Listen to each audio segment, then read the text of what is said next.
أعوذ بالله من الشيطان الرجيم. بسم الله الرحمن الرحيم. إذا وقعت الواقعة ليس لوقعتها كاذبة خافضة رافعة. إذا رجت الأرض رجا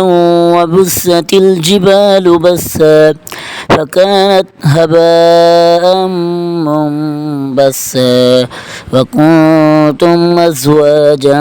ثلاثا فأصحاب الميمنة ما أصحاب الميمنة وأصحاب المشأمة ما أصحاب المشأمة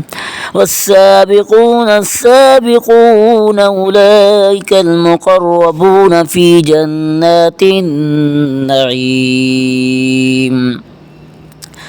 ثلة من الأولين وقليل من الآخرين على سرر موضونة متكئين عليها متقابلين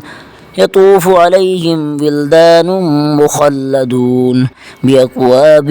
وأباريق وكأس من معين لا يصدعون عنها ولا ينزفون وفاكهة مما يتخيرون ولحم طير مما يشتهون وحور عين كأمثال اللؤلؤ المكنون جزاء بما كانوا يعملون لا يسمعون فيها لغوا ولا تأثيما إلا قيلا سلاما سلاما. وأصحاب اليمين ما أصحاب اليمين في سدر مخضود وطلح منضود وظل ممدود وماء مسكوب وفاكهة كثيرة لا مقطوعة ولا ممنوعة وفرش مرفوعة إنا أنشأناهن إنشاء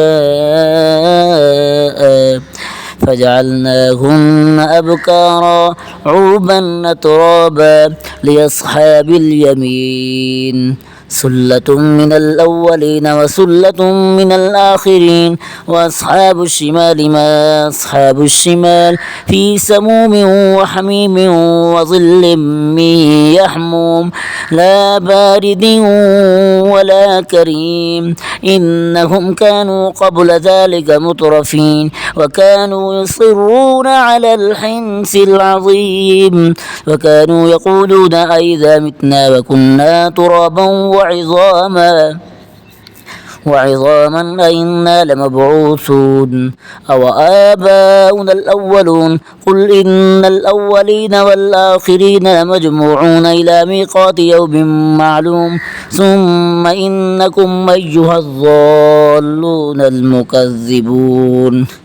لآكلون من شجر من زقوم فمالئون منها البطون فشاربون عليه من الحميم فشاربون شرب الهيم هذا نزلهم يوم الدين نحن خلقناكم فلولا تصدقون أفرأيتم ما تمنون أأنتم تخلقونه أم نحن الخالقون نحن قدرنا بينكم الموت وما نحن بمسبوقين على أن نبدل أمثالكم وننشئكم فيما لا تعلمون ولقد علمتم النشأة الأولى فلولا تذكرون أفرأيتم ما تحرثون أأنتم تزرعونه أم نحن الزارعون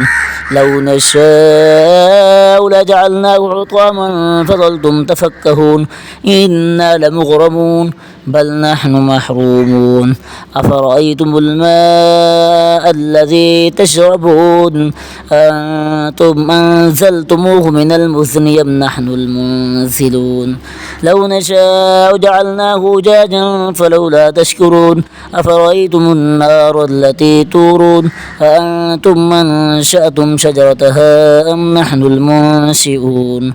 نحن جعلناها تذكرة ومتاعا للمقوين فسبح باسم ربك العظيم فلا أقسم بمواقع النجوم وإنه لقسم لو تعلمون عظيم إنه لقرآن كريم في كتاب مكنون لا يمسه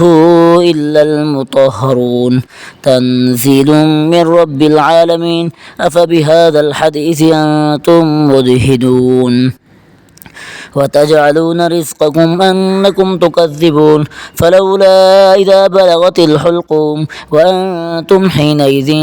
تنظرون ونحن أقرب إليه منكم ولكن لا تبصرون فلولا إن كنتم غير مدينين ترجعونها إن كنتم صادقين فأما إن كان من المقربين فروح وريحان وجنة نعيم وأما إن كان من أصحاب اليمين فسلام لك من أصحاب اليمين وأما إن كان من المكذبين الضالين فنزل من حميم وتصلية جحيم إن هذا لهو حق اليقين فسبح باسم ربك العظيم.